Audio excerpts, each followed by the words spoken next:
Good morning, everybody. It is Saturday morning, November 14th, 10 a.m., 2020. Hope everyone's having a wonderful day. Hopefully. Yeah, I'm really liking the fact we're doing this on Saturdays now instead of Fridays. Okay, so today we're going to talk about, well, originally had some stuff planned out, but yeah, that fell through. So we're following with this topic: layoffs, pink slips. What fun they are, and how much. For whom? Yeah, for whom? Yeah. So, if you guys don't know, because of Bob, there's been a lot of layoffs across the country, and even a lot of international companies as well. A lot of mom and pop stores been going down. One industry a lot of people don't realize though that has actually gotten a big, massive waves of layoffs. Even last year, they got a lot of layoffs before. Yeah, it hit really hard. Yeah.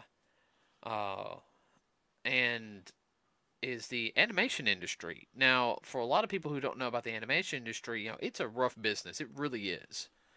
Cutthroat. Yeah, it is very, very cutthroat. Unfortunately, a lot of your animation businesses now are based in California now, which I'm sorry, that sucks. Okay, because there used to be a plethora of places they would do it at. Besides Disney, because Disney, of course you have the Disney stuff. I think it's down there. I hope it's not in California now. But a lot of your Warner Brothers stuff was done, of course, where? California. Right. Warner Brothers Studios. Right. But you also had, places, over like in Georgia for a while that would do some stuff. I know you had a couple places up in New York. Oh, yeah. That would do stuff as well. And that's something that we're talking about. So, and this is going to get a little bit also into the fact of what certain companies have been doing. So, this actually comes from Deadline.com. The article will be in the description as well as on our Facebook page. You guys should notice I would have posted that actually last night on it. So, Warner Brothers starts new wave of layoffs as CEO Jason Kilar calls process painful. Now, one reason why, because Bob has really hurt, because Warner Brothers does kind of depend a little bit on movie sales to help with things. Yeah, well, it works both ways. One part of the store helps pay for the other part of the store until it can get up and going, and it goes back and forth. Right. I mean, they've been doing staff reductions since 2018. There's three main units of Warner Media, which is HBO, Warner Brothers, and Turner. All right. But here's the big thing is even though that the CEO of Warner Media is Jason Kilar, he answers to a higher power, AT&T. And AT&T has been known to be very cutthroat to cut costs so they can pull up massive margins. All right. Now, make their stock holders happy. Yeah, it says right here that AT&T is laboring to reduce its. Part of it is because they have a $150 billion debt loan. They got to pay it somehow, so they cut out, quote unquote, the deadwood. Yeah, and well, like the article says that the COVID-19 has taken a toll on the revenue of the theatrical releases and TV advertising, but in large parts, the layoffs is part of a it's tragic in my opinion, strategic revamp that has been long in the works. Now, i.e. giving them an excuse to bring out the knives and cut. Yeah. That's more figuratively. Okay. Initial reports that 20 to 30% of costs will be eliminated in the new round of layoffs are too high. Insiders insight.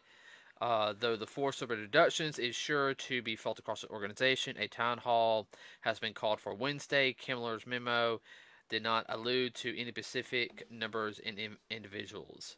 Now, Killer's he's a former executive at Amazon. Now, he's also the founder of Hulu. Yeah. Did not know that. All right.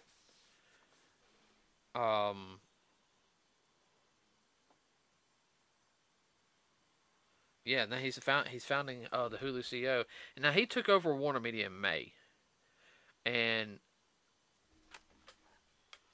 hold on. In order to show that you're doing a good job when you get put in a high position, you cut costs, you fire people. Mm-hmm. Well, I mean, he did like 600 jobs were eliminated just in August. Now, this is also partially the fact is that they're also trying to streamline everything and into their HBO Max streaming service. Okay. Yeah, by forcing through the layoffs, they force people over into that particular part of the market. Right, but there's also they've also been downsizing everything to where it's not going to be a couple different studios. And look, I'm gonna set my computer down real quick. Well, by doing that, yeah, they're going to cut costs, but they're going to require more work out of the people that are working at the studios, because it's no longer being done at the old place, so now it's having to be done there. And who's going to help pick up the slack? Well, either you're going to have to step it up, your production end of it, or else you'll have to find you another job. Right, but no, no, you're right on that. Yeah, but it also makes me wonder what shows they're going to get rid of. Okay, now part of it also is that they're trying to reduce costs, because they want to get everybody to get on HBO Max. Now, they had a DC streaming service, which was like all their DC stuff, and it came out last year. When I heard about HBO Max, okay, they're going to move everything to HBO Max. Now, similar to what they do with some of the other programs, is that they're going to use their streaming service to premiere the new stuff and then eventually put it on cable, because cable's dead in a lot of people's eyes. Which, I'm sorry, I'm not going to pay no dang $15 a month for a streaming service. I'm sorry. I know there was like, oh, that's $15. Yeah, that's $15 I actually use. Gas for a week. Yeah, gas for a week. Well, at today's prices, but tomorrow we don't know. Mm-hmm. I mean, a streaming service to me, that's a luxury right now. I don't have the extra income from what I'm trying to do and bills I'm trying to pay to be able to afford it. I know some people, they do the streaming service. Okay, that's fine. It's just not my cup of tea. Well, they're trying to drive the market one way or another, control the market. Well, that's their parent company, AT&T, yes. talking. It's not Warner Media. It's AT&T. AT&T's already reduced staffing with Rooster Teeth, and a lot of people don't know is a lot of the original shows from Rooster Teeth are gone. I think Ruby is on its 8th season this year. Yeah. And I don't know, it doesn't have the pull that it had when it first started.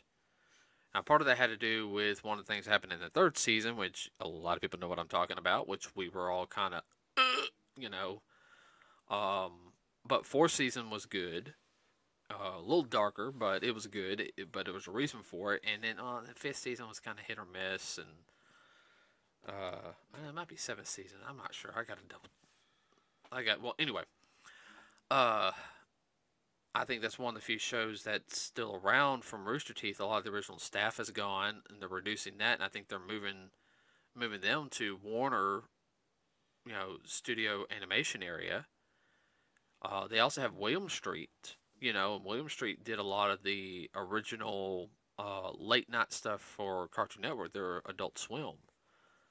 And I'm not talking about that live action stuff that they do nowadays, like the Eric Andre show and everything. I do not think he's funny. I think he's just annoying as crap. I'm talking about like their Sea Live 2021, There are Aqua Teen Hunger Force, Robot Chicken, stuff like that. Or the original Space Ghost Coast to Coast.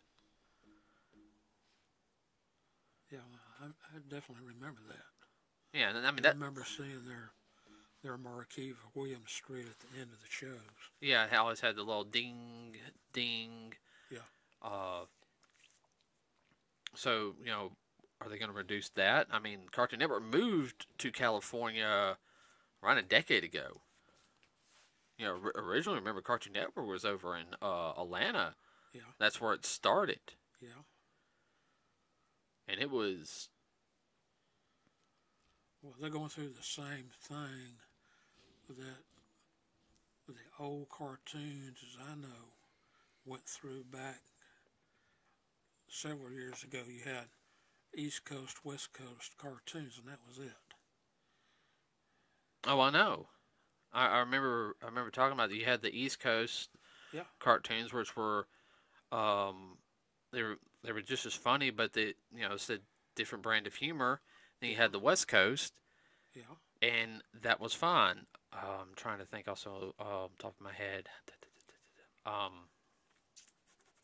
Keep going. I'm drawing a blank. Well, some of the older cartoons even predate me. I say pre World War II that was showed in theaters. There was a pretty big production going on up in Chicago area at the time. I remember vaguely hearing about that. Yes, Chicago, then out of New Jersey and New York. Well, it's like everything. It's like they're trying to get. LA. It's like they're trying to get all the animation industry over in California only. Silicon Valley, which I'm sorry, I have my problems with Silicon Valley. And my best friend lives in California. Everybody, okay, all right. Bless her heart.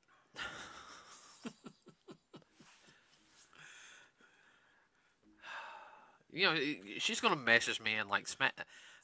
And say, smack him. Smack him for me. All right. She's gonna message me. I don't know. Her boyfriend might laugh at that. Yeah. And it guy's funny is he's actually from our end of the other country. I'm not gonna say where, but he's from our end, where she's from up north. She's a Yankee. But no, and that's part of the problem. Also, is that the humor in the past couple of years that's come from the animation industry has not been funny at all. I mean, it's been very And I know it's the whole thing of changing of the times. You just don't understand nowadays because I'm getting older. But even the stuff when I was in the when I was a kid, Dad, you thought was funny. Oh yeah, it wasn't as funny. Yeah. But the only show right now I say it's funny, I cannot wait for it to come on. They're doing 13 episodes right now. Is the new Animaniacs. That is hilarious. I don't have a streaming service, but I loved it when it first came out, and I thought, "Oh my god!" And it was not. There was some adult humor in there. Yeah, there was some adult. You had to kind of listen for it. We had to know what to. They got it past the censors. Well, of course, what it was based on was adult humor back in the 1930s. Marx Brothers. Oh yeah, nah. I'm looking forward for that revival. Oh yeah. Everybody, I showed him the trailer where they had the cast meet up, and I showed him the actual trailer, and it. The trailer's trailer. Yeah, the actual trailer, but. I hee-hawed the whole time. Got that on. We got the entire series on DVD. Yeah. That was something I could not wait till Christmas to. I said, no, we need to go ahead and grab that. So that's why Mom got it that one time. Yeah. What, the Animaniacs? The entire series, including the movie Wacko's Wish. Okay. But that's gonna hurt. That's gonna hurt the industry. I mean, I know one group of people won't lose their jobs is the people that work on Teen Titans Go. And some of their stuff is okay on that. It's really, I think maybe 1 out of 12 episodes I like. out of that show. It's just not my cup of tea. But that's Cartoon Network's moneymaker right now. That's understandable. It's okay. It's all right, but some of the new stuff just is not that good. Thundercats roar. Thundercats poop is what it is. I'm sorry, that's why I'm calling it Thundercats poop. You know, just but that also gets into the whole thing is, which is leading to another topic is, what happens is somebody wants to break into an industry, okay, and they're being told they want to move to California. Well, they don't want to move to California because there's no guarantee. And that's just like that friend of yours that moved out to California and was fortunate enough to land a job with Disney, even if it was delivering coffee and donuts. I have a friend moved to California. Yes. Who? I can't remember his name. He's a cosplayer. And he got married over there at one of the cosplays. I don't remember. I'm trying to think. I do not remember. Yeah, we saw him at Comic-Con in Atlanta. I mean, not Comic-Con, but DragonCon. DragonCon, okay. You might want to move closer to the mic. I can barely hear you with the headset on. Okay. Yeah, you're talking like this. Okay. Yeah, you got to speak up. Throw your voice. La. Yeah, that's better. Everyone, I'm trying to work with them on that one. One of these days, I got to switch and have you do the headset, so you can actually understand where we're all everyone's coming from. Like, he is way too soft. For the people that do regularly listen to us. Now, also, like I sit there and said, you know, are people really going to sit there? Because if it's all moved to Warner Bros. Studios, okay, it's going to be pretty much like, I'm trying to, you know, basically it's a closed shop. Well, yeah, it's going to be a closed shop in a sense, but you're not getting in there's going to be a pain in the posterior. I mean, they would have better, in my opinion, because so many people are going to want to either apply for Disney down in Florida or Warner Brothers, okay? Yeah. And you only got those two places. Yeah. Like it's happening, which Disney's always kept their stuff enclosed, and that's fine. And they do outsource some of their stuff. I do know that, but they're going to have to sit there and wait and then not do anything. Going back to one of my favorite sayings, they're shooting themselves in the foot because there's a lot of talent just out here just going to waste and all. A lot of stuff, if they don't put it on the air immediately, they could put it in the can and save it for a little bit later, but they don't even want to do that. No. And that also gets to the whole point is what some animators are starting to do now is, as well as filmmakers, including myself, once I finish getting everything on the ball rolling. I keep saying I am, but anybody in the Jefferson County, Birmingham area would not mind coming to the Blount County area to practice being a grip person, working the camera. Please feel free to message us at here at NerdsWithACause because, yeah, I need somebody to work behind the camera. But what a lot of animators are doing now is, they're putting their stuff like here on YouTube. And they're just like, hey, I'm going to make this little 2-minute little short thing and see what happens. There's a couple of animation stuff that I've seen where it's traditional 2D animation. Now it is more adult humor, okay? It's not South Park or anything, but it's just got profanity and one of them has a little bit of narcotics in it. But nothing, you don't see any nudity or anything like that.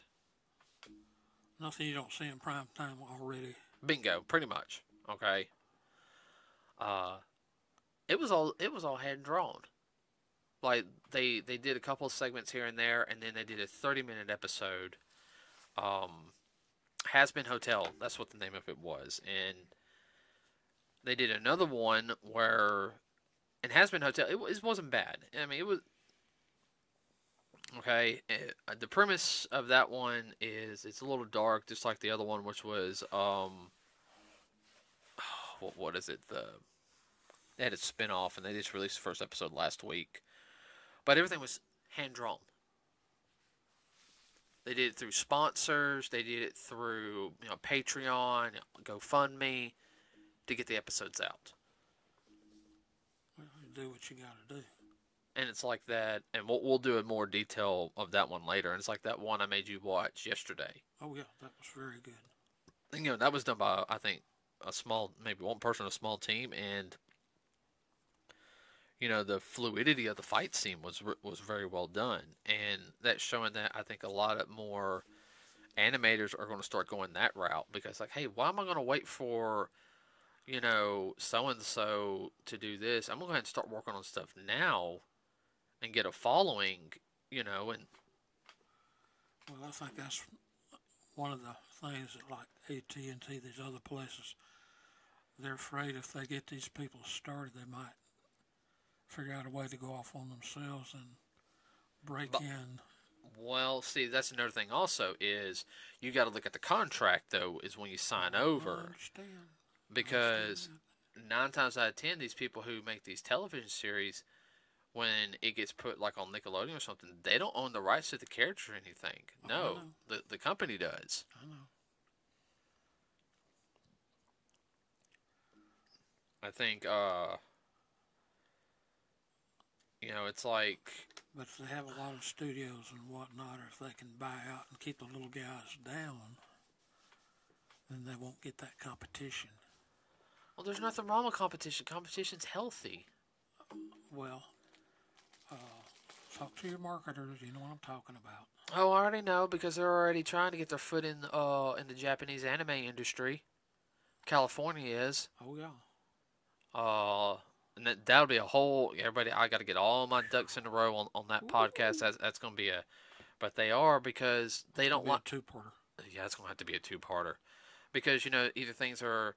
They want to censor certain things that don't need to be censored, or they want to change the dialogue, and that's part of the problem. You take out the artistic integrity of the original product to fit your needs, and no, you don't do that. Now, yes, there's certain regions.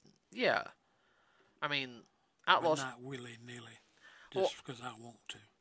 Well, Outlaw Star is a perfect example of something that was changed when it came to the West, okay? And it wasn't that much, all right? They took out a little bit of the blood, and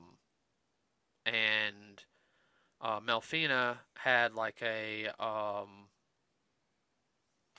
right, my compression shorts? Mm-hmm. She wore compression shorts and a sports bra.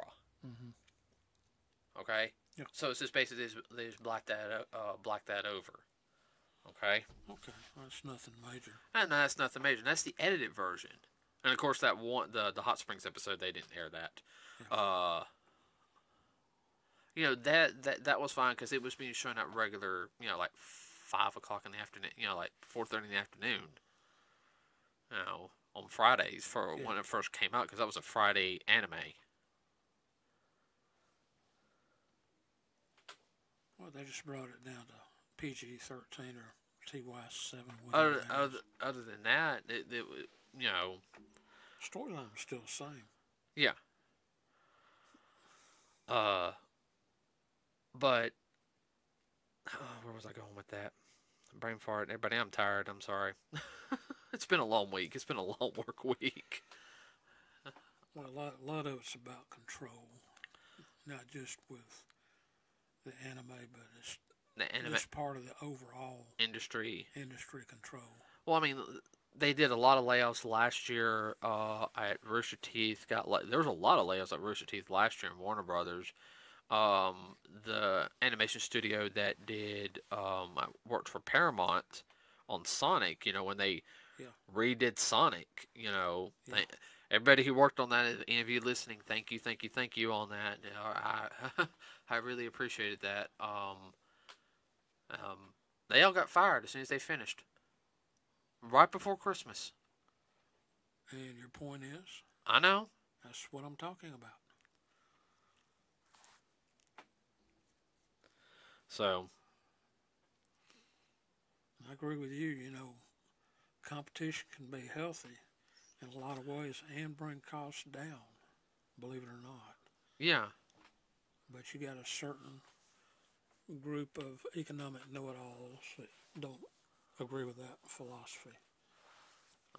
No, it's okay because, I mean, one of the best examples of healthy competition, especially in animation, and it was done by two different studios, and the tone was different for each series. And two I can think of right now was Batman the Animated Series, Yeah. and then X-Men the Animated Series. Two totally different series. Night and day. I mean, literally night and day. Still talked about some serious topics and it had the action and everything. But and both of them were well done, just a little different take. Yeah, and how they presented it. Bingo. But nothing wrong with either one of them. I love both series. Yeah, both of them are good. But let's see. I don't know. We'll just have to tell. Hopefully the layouts won't be too bad, and we might be able to get some original animations at some point. I love Japanese anime. Everybody, I really do. But I like American cartoons as well. If they're well done. I'm glad you put that disclaimer in there. Oh yeah, no, they got to be well done. So, all right, everybody. With that said, we're going to end it here today. So remember to like us and subscribe here on our YouTube channel. It really does help us out. Leave a comment below. If the comment is, well, if I don't think it's appropriate, I'm going to have it removed. Bleep. So that's all I'm going to say on that one. Or I'll have somebody, I got people that watch and they'll report comments if they think, like one sit there. I think we have one. I gotta see if it did get removed. It was like, I'm single, and had I saw What's that got to do with the price of eggs? Yeah, and one of our watchers that I know already flagged it, because it was not an appropriate picture on their page. Like I could sit there and see, I was looking through my phone, I was like, what? And one of our followers messaged me, who's a friend of mine, said I already flagged it. So. Good. Yeah. And I'll see if it's been taken off. But we also have a Facebook page, everybody, NerdsWithACause. We're going to be posting more articles on there just to let you guys know. We're also going to be, posting the normal stuff. So if you have any questions about anything you want us to talk about, please feel free to message us. I'm waiting for you to say something. No, you said it all. Okay. All right, everybody. Have a great, wonderful rest of your Saturday, and we'll see you on Wednesday, everybody. We're out.